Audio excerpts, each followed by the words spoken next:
In this video, we'll compare two improper integrals, both from 0 to infinity, of two very similar looking expressions. The first one is x over 1 plus x squared, and the second one is 1 over 1 plus x squared. Let's begin by examining the first integral, so the integral of x over 1 plus x squared. Let's just think about what it would take to find the antiderivative of this.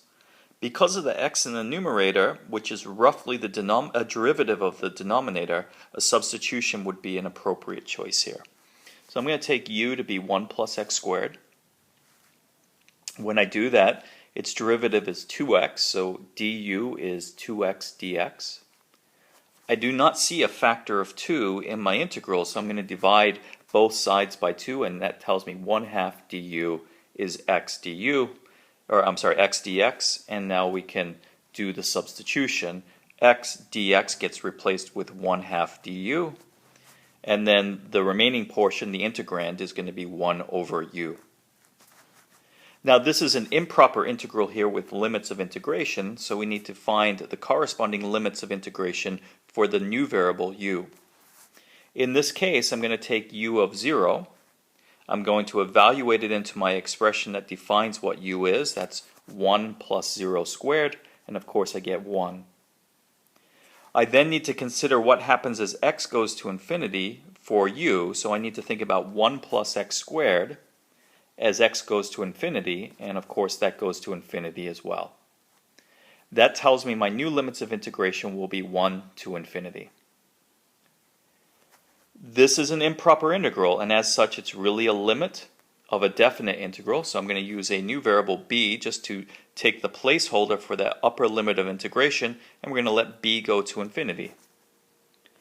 I'm still integrating 1 over u du, and now we're going to find an antiderivative for that. We recognize that as the natural log.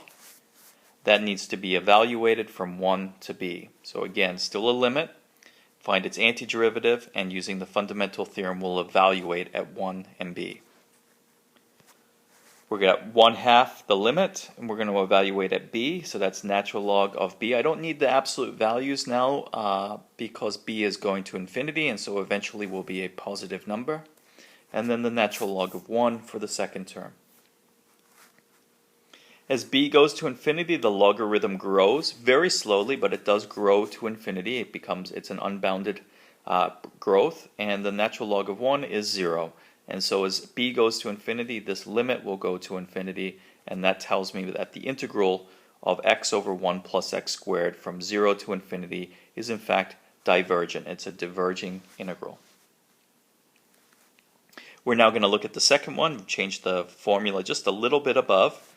I don't have that x in the numerator, so the substitution would not apply in this situation. However, I think I recognize this as the derivative of the inverse tangent, or the arctangent function, so we won't have to work so hard to find the antiderivative at all. So setting up the improper integral, it's a limit as b goes to infinity of the definite integral from 0 to b of my function 1 over 1 plus x squared. The antiderivative for that is arctangent of x, and that needs to be evaluated between 0 and b by the fundamental theorem. So we're taking the limit, we evaluate at b, so arctangent of b, and then we take arctangent of 0. And if I look at what happens to the arctangent function as my input becomes large, I'm going to get closer and closer to 90 degrees, or in radians pi over 2, which is the appropriate units to be using here. The arctangent of 0 is 0 because tangent of 0 is also 0.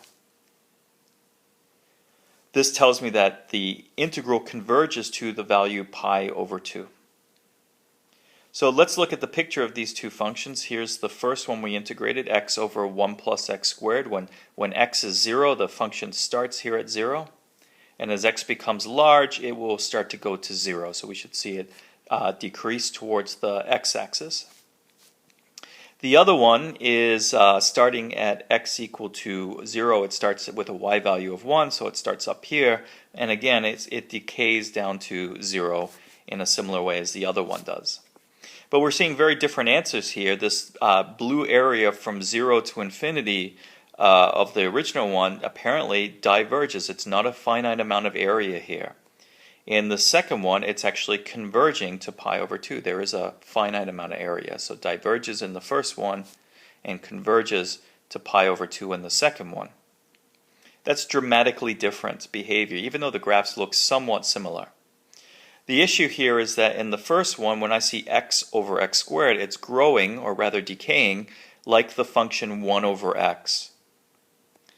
In the other function, it's decaying like 1 over x squared. That denominator is growing more rapidly in this function than it is in the second one.